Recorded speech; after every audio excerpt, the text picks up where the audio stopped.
Olá a todos, meu nome é Renan, sou professor de língua portuguesa do segundo segmento do ensino fundamental e o livro sobre o qual vou falar hoje se chama Luana Adolescente, Lua Crescente, da Sylvia Ortolfi. É uma das autoras mais conhecidas no meio editorial da literatura infanto-juvenil, a partir da sua escrita com determinadas particularidades.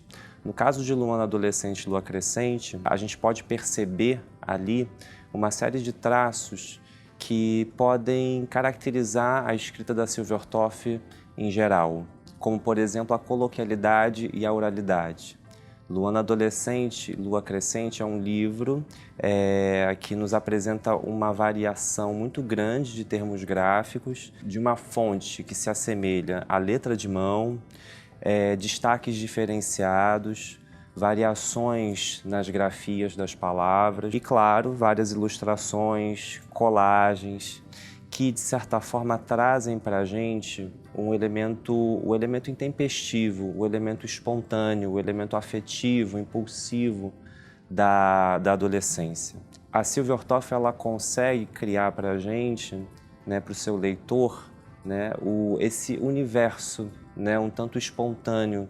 Em Luana Adolescente, Lua Crescente, a gente consegue perceber que a Sylvia Ortolfi ela atua duplamente.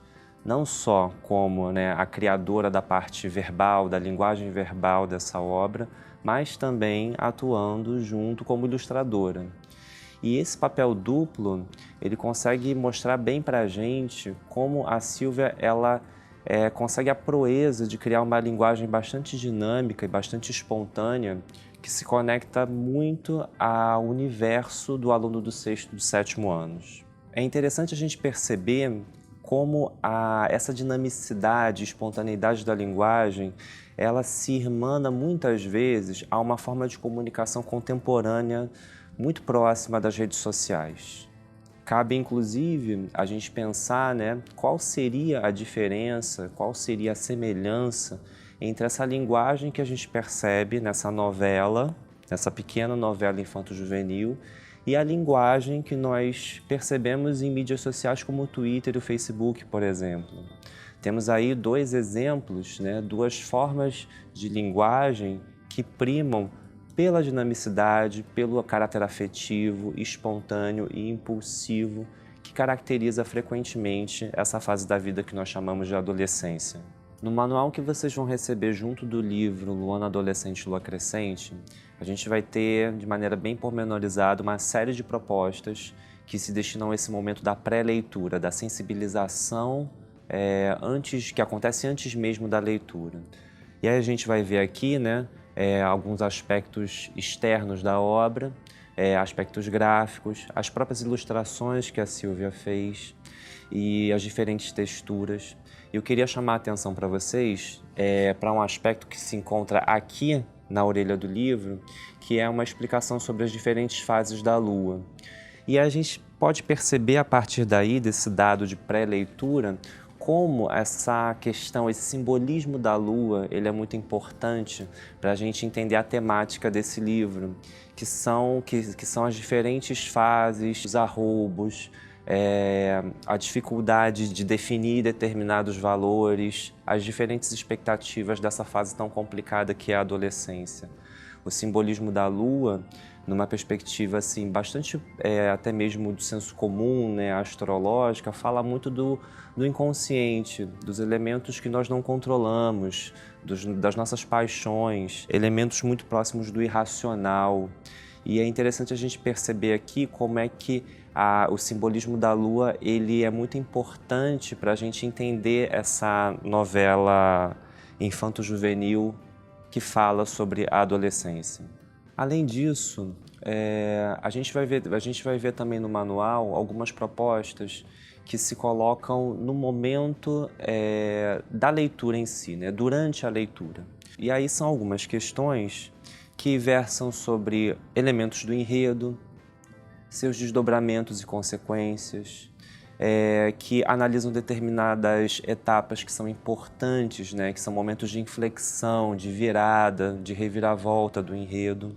além de aspectos psicológicos da própria personalidade de Luana e de elementos históricos. O livro se passa na década de 80, durante a crise econômica, e esse aspecto histórico ele também deve ser pensado junto ao psicológico em relação à personalidade de Luana.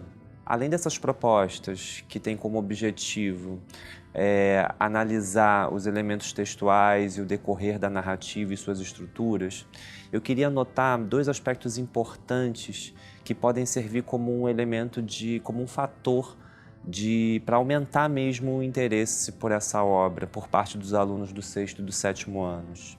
O primeiro deles vem a reboque de uma sensibilização para a linguagem poética. Vamos lembrar que ao longo desse diário escrito por Luana, ela frequentemente utiliza a linguagem poética como maneira de se expressar ou de expressar determinadas angústias causadas pelas situações que ela vive no dia a dia. Um bom exemplo disso é o primeiro poema que a gente consegue ler no livro, que vem da primeira vez que ela nota o personagem Marcelo e os seus olhos negros. E aí a metáfora, né, na verdade, o elemento da narrativa, os olhos negros de Marcelo, ele se torna uma metáfora, né, que relaciona os olhos negros de Marcelo à própria noite.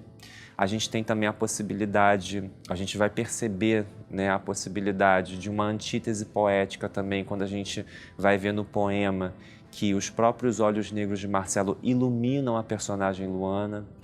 Então, a gente consegue perceber aqui uma forma de trabalhar no 6º e no 7º anos, uma forma muito simples e muito didática de você começar a trabalhar o que é a imagem poética, o que é a metaforização. E um segundo aspecto que eu gostaria de notar aqui, né, nos procedimentos e nas propostas ao longo da leitura, seria perceber o quanto Luana é uma personagem extremamente criativa, extremamente imaginativa. Um dos fatores que eu acredito ser, né, de maior identificação dos jovens, né, de 6º e 7º anos com a personagem Luana é a sua capacidade imaginativa de retratar, de pintar quadros que são muitas vezes cômicos, são engraçados.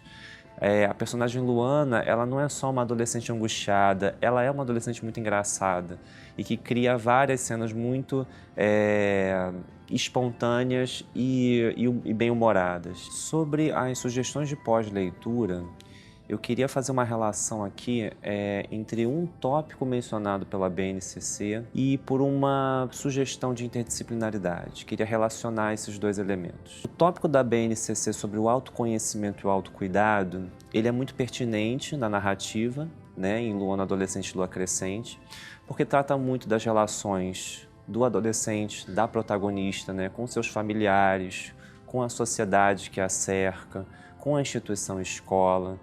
Então são situações, são relações humanas que realmente desdobram muito numa reflexão sobre o conhecer-se, né, e o cuidar-se. No entanto, quando a gente tem a possibilidade de chamar profissionais, professores de História e Geografia para ler com a gente essa obra, a gente começa a perceber que esse tópico do autoconhecimento e do autocuidado, ele também tem que ser pensado em termos contextuais, em termos socioeconômicos. A vida de Luana, ela frequentemente é perpassada por problemas e questões que, de certa forma, estão para além da sua biografia. Elementos como a própria economia, né, que afetam a relação com a sua mãe, frequentemente, ou que passam também pelas histórias de outros personagens, o personagem Marcelo, por exemplo, cujo pai está desempregado. Então é necessário que a gente consiga perceber esse tópico do autoconhecimento e do autocuidado também nas suas consequências sociais, também nas suas determinações sociais.